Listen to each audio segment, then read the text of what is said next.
नमस्कार सर्वांना 79व्या भारतीय स्वातंत्र्य दिनाच्या खूप साऱ्या शुभेच्छा. आपण सर्व नागरिक म्हणून स्वातंत्र्य झालेलो आहोत. संविधानाने आपल्याला स्वातंत्र्य प्रदान केलेलं आहे. भारतीय नागरिक या नात्याने भारतीय संविधानाची शपथ घेऊन सांगतो की जगातील आणि भारतातील कोणत्याही नागरिकाशी त्याची जात, लिंग, जन्माचं ठिकाण याच्याबद्दल भेदभाव करणार नाही. ती व्यक्ती कोणत्याही प्रदेशाची असेल तरी सुद्धा. भारतीय नागरिक आणि जगातील कोणत्याही देशाचे नागरिक याच्याशी एकतेने, समानतेने, बंधुभावाने वागण्याचा आम्ही प्रयत्न करू.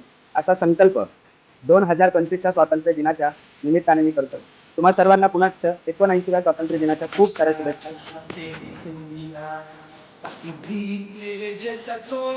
आजचा दिवस हा सण नसून आपल्यासाठी एक जबाबदारीची आठवण आहे. आजच्या दिवसाचं स्वातंत्र्य मिळण्यासाठी आपल्या अनेक शहीदांनी बलिदान दिलेले असून त्यांच्या बलिदानाला आठवण ठेवून आपण एक प्रण करू की आपण सर्वजण त्या बलिदानाची आठवण ठेवून सगळेजण स्वातंत्र्य, समता हे सगळं आपण व्यवस्थित पार पाडू. आणि स्वातंत्र्य दिनाच्या सर्वांना हार्दिक शुभेच्छा.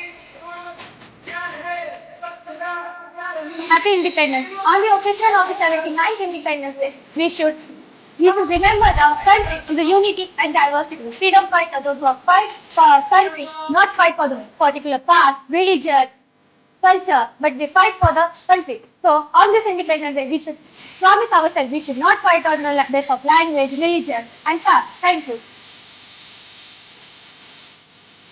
जिसकी भी लिखना चाहे तो इन्कलाब लिखा जाता है. असं म्हणत म्हणत हसत प्राणांची आहुती देणाऱ्या अत्यंत शूरवीर आणि स्वातंत्र्यवीरांमुळे आज आपण हा स्वातंत्र्य दिन नावाचा उत्सव साजरा करू.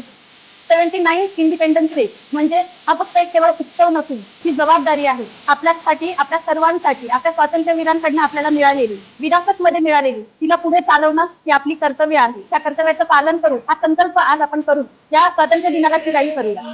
जय हिंद. नमस्कार. तुम्हा सर्वांना स्वातंत्र्य दिनाच्या शुभेच्छा. Happy 79th